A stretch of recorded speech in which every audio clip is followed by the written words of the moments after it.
Granpuff. Once upon a time, 3 little engines lived in their own little shed on their own little railway. Duke was brown, Falcon blue, and Stuart green. Duke was the oldest. He had been the first engine on the line, and named after the Duke of Sodor. He was proud of this, and wanted everything just so. Whenever the others did anything they shouldn't, he would say, "That would never suit his grace." Other engines came and went, but Duke outlasted them all. Stuart and Falcon used to call him Granpuff.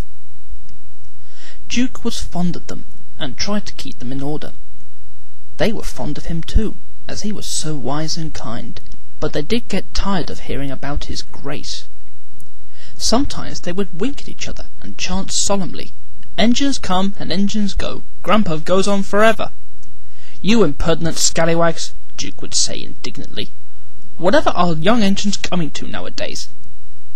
"Never mind, Granpuff, we're only young once." "Well, you'd better mind, unless you want to end up like number 2.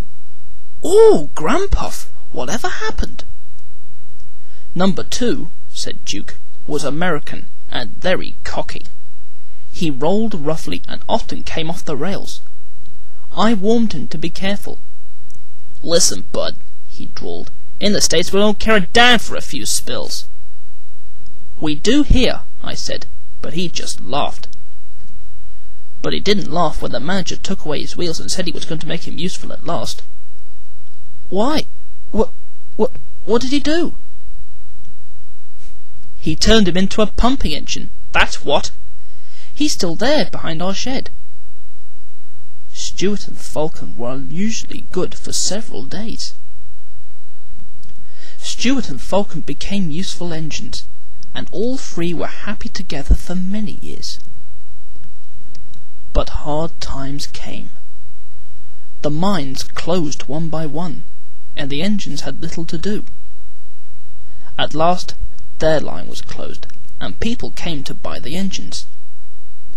"We'll take Stuart and Falcon," they said, but no one wanted Duke. They thought him too old. "Cheer up, Granpuff," called Stuart as they went away. "We'll find a nice railway, and then you can come and keep us in order." They all laughed bravely, but not one of them thought it would ever come true. Duke's driver and fireman oiled and greased him. They sheeted him snugly and said goodbye. They had to go away and find work. Duke was alone, locked up in the shed. "Where's his grace?" he wondered. "It's not like him to forget me." But his grace had been killed in the war, and the new Duke, a boy, hadn't heard of his little engine. "Oh well," said Duke to himself, "I'll go to sleep. It'll help pass the time." Years passed. Winter torrents washed soil from the hills over the shed. Trees and bushes grew around. You wouldn't have known the shed was there, let alone a little engine asleep inside it. Have you guessed about Stuart and Falcon? Yes, you're quite right. They came to the Thing Controller's railway. He gave them new coats and new names. Stuart became Peter Sam, and Falcon Sir Handel. They prefer their new names. That was a long time ago, but they never forgot Granpuff, and often talked about him when alone. They were excited to hear that the Duke was coming to Skarloey's and Rheneas's 100th birthday, but most disappointed with the Duke who actually came, for he was only a man.